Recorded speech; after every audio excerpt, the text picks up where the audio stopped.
Hi friends, அனைவருக்கும் வணக்கங்க. எல்லோரும் எப்படி இருக்கிறீங்க? நல்லா இருக்கிறீங்கன்னு நம்புகிறேன். அதே நம்பிக்கையோட இன்றைக்கி நம்ம சேனலில் செய்ய போகிறது சக்கரை வள்ளிக்கிழங்கு பால் பாயாசங்க. எப்படி செய்கிறதுன்னு பார்க்கலாம். பாயாசம் செய்கிறதுக்கு பாண்லி வச்சுட்டேங்க. நான் 3/4 லிட்ரு கெட்டி பால் சேர்த்துக்கிறேன். சேர்த்துட்டு உங்களுக்கு வேணும்னா தண்ணி சேர்த்துக்கங்க. நான் தண்ணி சேர்க்காம அப்படியே செய்கிறேங்க. பால் நல்லா கொதிக்கிட்டோம். பாருங்கள், பால் நல்லா கொதி வந்துருச்சு. நான் சக்கரை வள்ளிக்கிழங்கு துருவி வச்சுருக்கிறேன், சேர்த்துக்கலாங்க. பால் கொதிச்சதுக்கப்புறம் வள்ளிக்கிழங்கு சேர்த்துக்கோங்க. சேர்த்துட்டு கிளறி விட்டுறலாம். 2லேருந்து 3 நிமிஷம் நல்லா வேகணுங்க.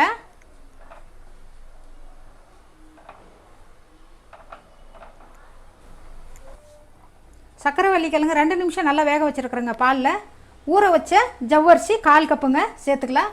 ஊற வச்சுட்டு சேர்த்துக்கோங்க, இல்லைனா வேகாதுங்க. நீங்கள் ஊற வைக்காமல் சேர்த்துனீங்கன்னா வேகாது. 5 நிமிஷம் வேகட்டுங்க. இது இப்போது ஜவ்வரிசி 5 நிமிஷம் வெந்தால் போதும், வெந்துடும். ஏன்னா நம்ம ஊற வச்சுருக்குறோம், 1 மணி நேரம் ஊற வச்சுருக்குறோங்க. நான் கிளறி விட்டுறலாம் ஒரு டைமு போதுங்க. 5 நிமிஷம் நல்லா வேகட்டும்.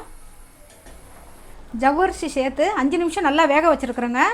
இப்போ நம்ம 3/4 கப்பு சர்க்கரை சேர்த்துக்கலாம். வெல்லம் சேர்க்கலாமான்னு சேர்த்துற போகிறீங்க, பால் கெட்டு போயிடுங்க.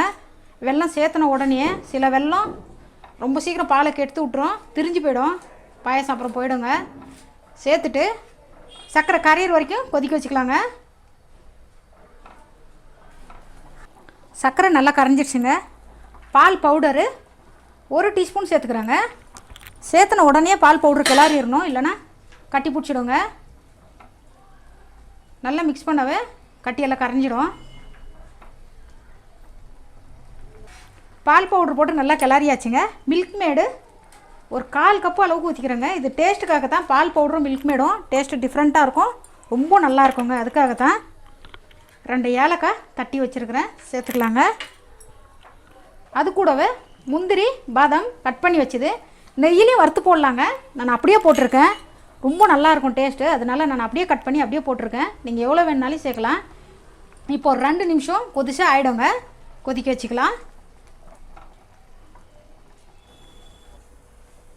பாயசம் ரெடி ஆகிடுச்சுங்க. பாருங்கள் எவ்வளோ நல்லா வந்திருக்கு. இறக்கிடலாங்க. 5 நிமிஷம் ஆற விட்டுறலாம். இறக்கிட்டு